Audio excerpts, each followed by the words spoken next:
According to Megan's earlier versions, there was one racist experience, which was particularly memorable. While driving together, Doria had an argument with a white driver. After he shouted racist abuse at her, Doria was visibly pained. I looked to my mom, her eyes welling with hateful tears. We drove home in deafening silence, her chocolate knuckles pale from gripping the wheel so tightly. This is the only childhood incident of this kind that Megan has spoken about publicly. She has also mentioned her experiences listening to Doria and her grandmother's stories about their family's experiences in the distant past. Pertinently, race was not deemed to be an issue at the Little Red School, nor at the private girls' Catholic Immaculate Heart School, which she entered just before her 12th birthday.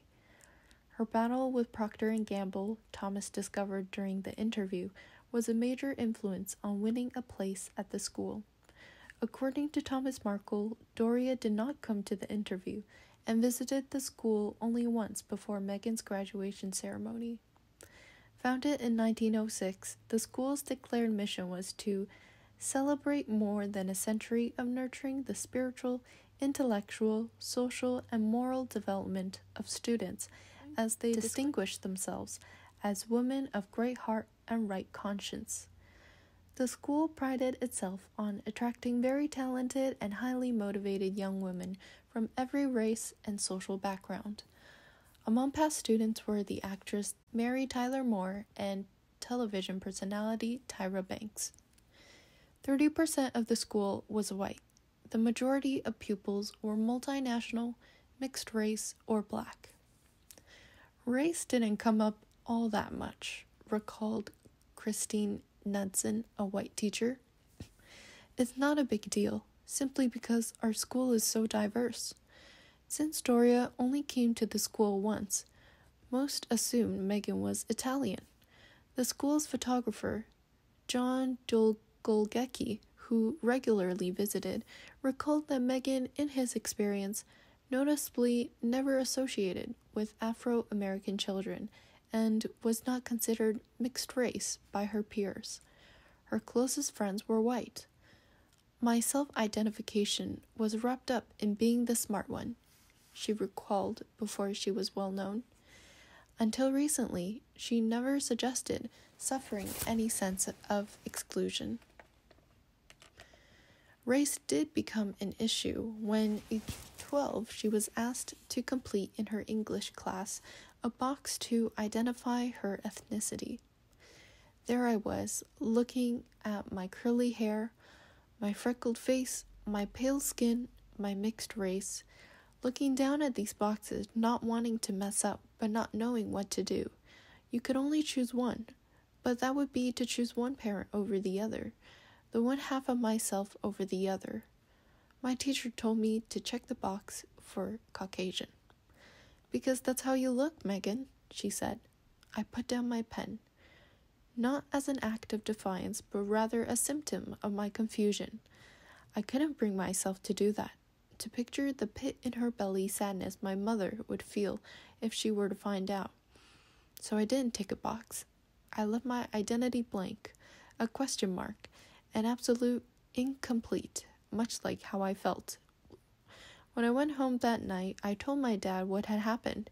He said the words that have always stayed with me: if that happens again, you draw your own box. By then, Thomas had established a pleasant routine.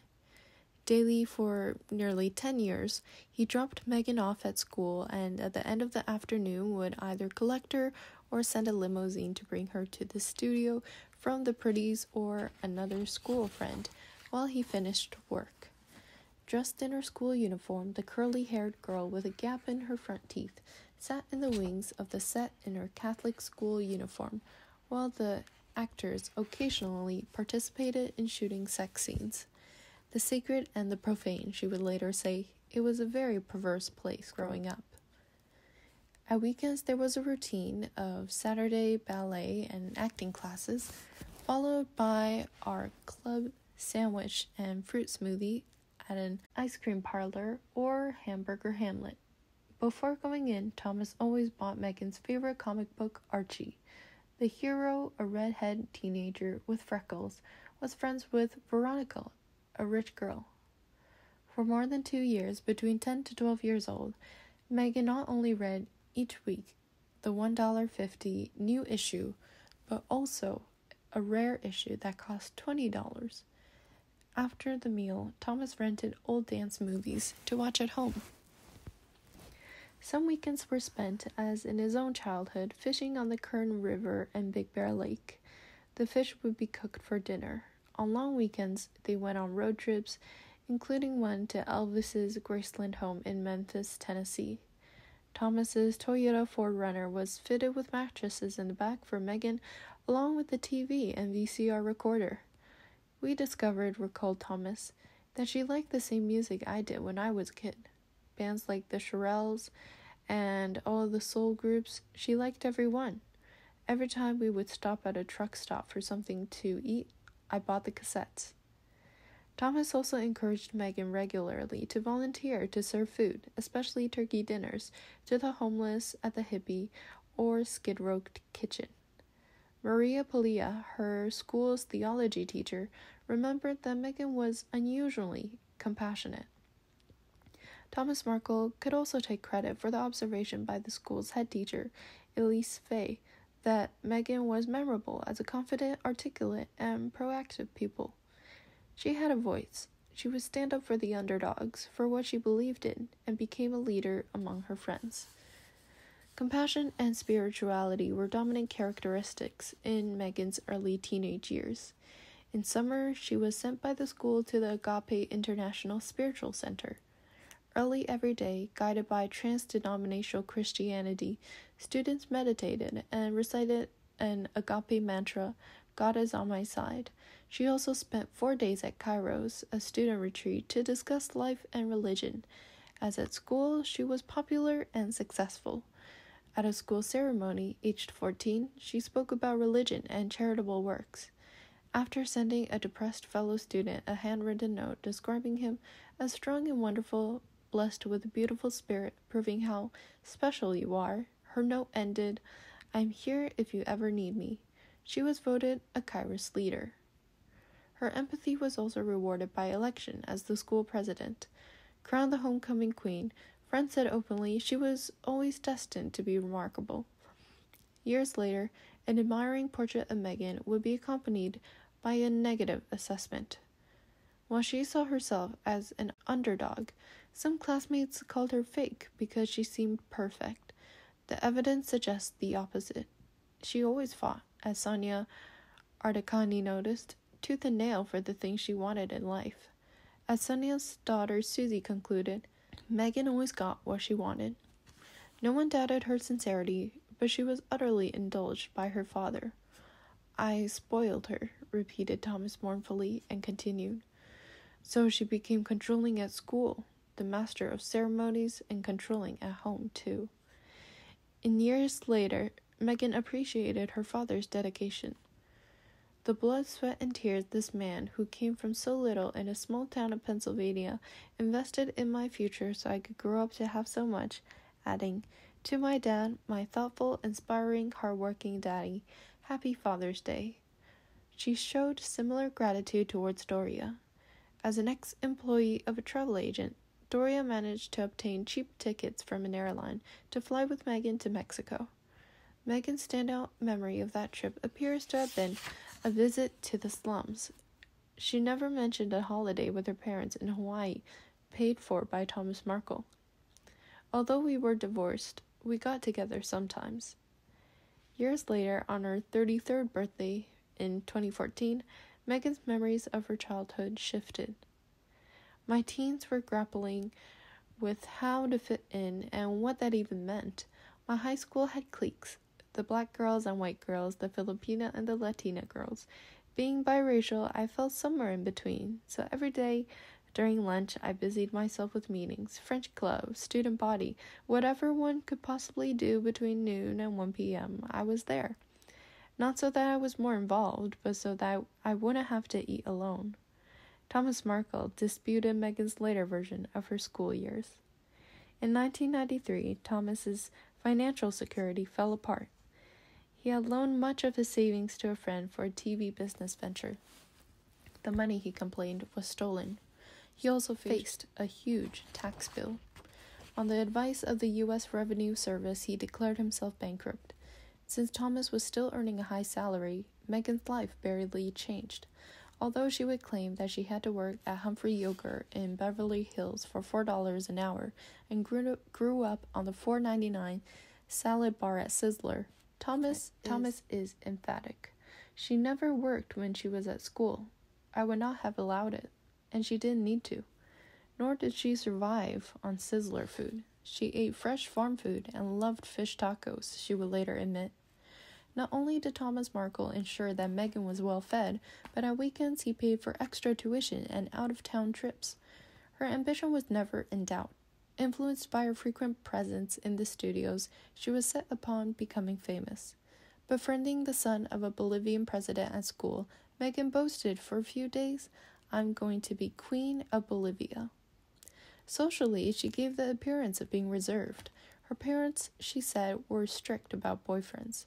Her first kiss at 13, she later told Larry King in an interview, was at a church summer camp with Joshua Silverstein, who went on to become a rapper. Megan, he confirmed, had taken the initiative. When allowed to meet her first boyfriend, Luis Segura, she was escorted by his brother, Danny Segura. The impression that she had few dates as a teenager was reinforced by her school friends Susie Ardacani and Ninanki Pretty. With Ardacani, she went horse riding, skating, and bowling. The Ardacanis became particularly fond of Megan after Matt Ardacani, the father, was gunned down and paralyzed by a deranged Vietnam veteran. Regularly, Megan went with Susie to sit by his hospital bed as the garage owner slowly recovered. At the same time, her friendship with Ninanki Pretty became closer. In 1996, Megan traveled with the Pretty family to Europe. After visiting Paris, they headed to London. The two girls were photographed in front of Buckingham Palace. 1 year later, Princess Diana was killed in a car crash in Paris. Tearfully, the two girls watched Princes William and Harry walk behind the gun carriage towards Westminster Abbey and saw the TV camera zoom in on the white flowers on Diana's coffin with a card marked Mummy, written by 12-year-old Harry.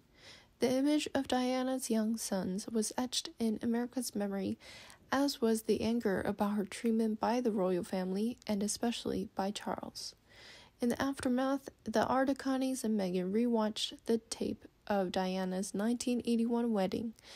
Susie gave Megan Diana Her True Story, Andrew Morton's blockbuster book. Even in her 20s, Megan kept her copy of Morton's expose on her bookshelf and mentioned her ambition to stay in London for 1 month. 20 years later, she would say, "I didn't know much about him, Harry, or the royal family." Ninanki Pretty contradicted her old friend. Megan, she reflected, was always fascinated by the royal family and by Diana's humanitarian work for sufferers of HIV and landmines. On her own admission, Megan admitted that her first Cinderella moment in fashion was wearing a gorgeous blouse and bejeweled shoes for the school's Miu Miu show. "They mean so much to me," Megan said, "because I felt like a princess." Drama was her life's priority. Encouraged by Thomas Markle, she had become intensely involved in her school's theatrical productions. To help, Thomas volunteered to erect a professional lighting set on the school stage and build a light board. He had also paid for her orthodontics, removing the gap between her front teeth. Obeying her father, Megan always perfected her lines and unquestioningly obeyed the director's instructions. His more important advice, after occasionally watching rehearsals, was to explain how best to hold her head, fixate her eyes, show her best profile, and most important, look sincere. Acting, he emphasized, depended on the appearance of authenticity.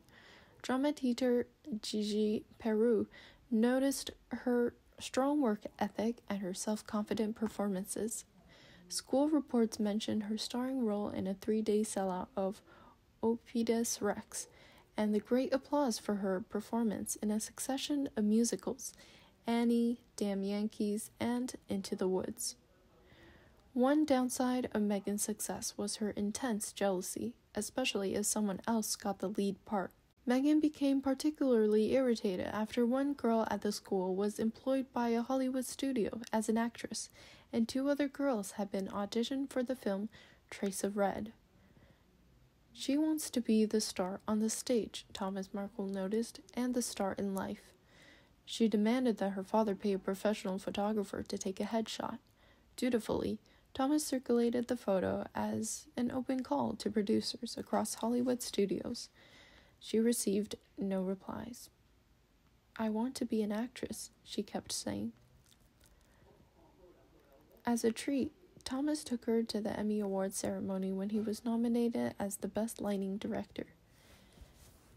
After they walked down the red carpet, the 13-year-old said, "Daddy, I want to be famous just like you one day." Thomas nodded. Like so many in town, Megan loved glamour and celebrity. She wanted her dream to become reality. He would do anything to help make her dream come true. In her late teens, Megan's attitude towards Thomas started to change. In spring 1999, the musical The Pajama Game was the new school play. Megan wanted the lead part, but also wanted to go for a week to the school summer retreat. Gigi Peru, the drama teacher, insisted that Megan had to choose one or the other. Megan went to the retreat. Outraged that the teacher denied her a part in the play, she urged her father not to do the lighting. He ignored her demand. Furious, he recalled, she screamed he should obey her wishes. He refused. She moved into Doria's home for a few weeks. "She was mad at me," admitted Thomas, "and refused to speak to me."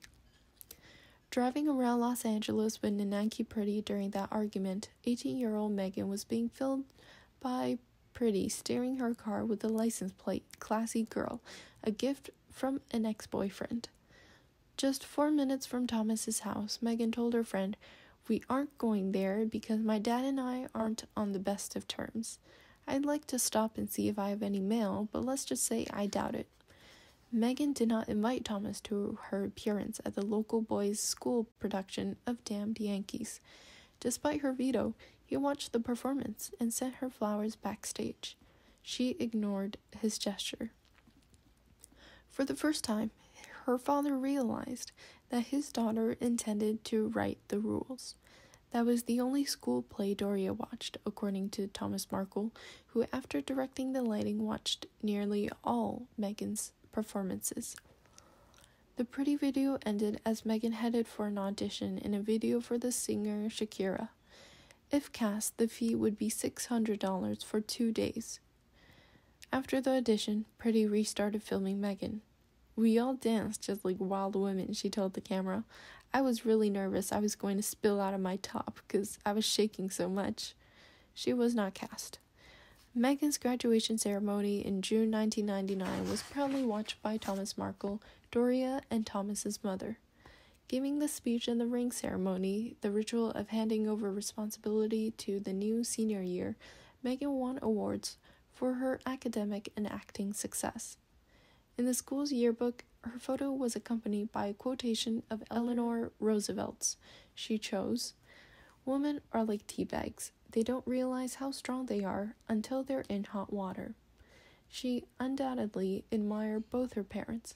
Doria, who she later described as dreadlocked and nose-ringed, was a nurturing, free spirit. "We can just have so much fun together, and yet I'll still find so much solace in her support." "Everything you do for me," she had written in one Valentine card to Thomas, "has turned me into who I am, and I'm so grateful. All I want is to make you proud, and I promise no matter what, I'll do it." Despite her gratitude for his generosity and for paying a total of £165,000 in school fees, Megan's departure for university inevitably created tension.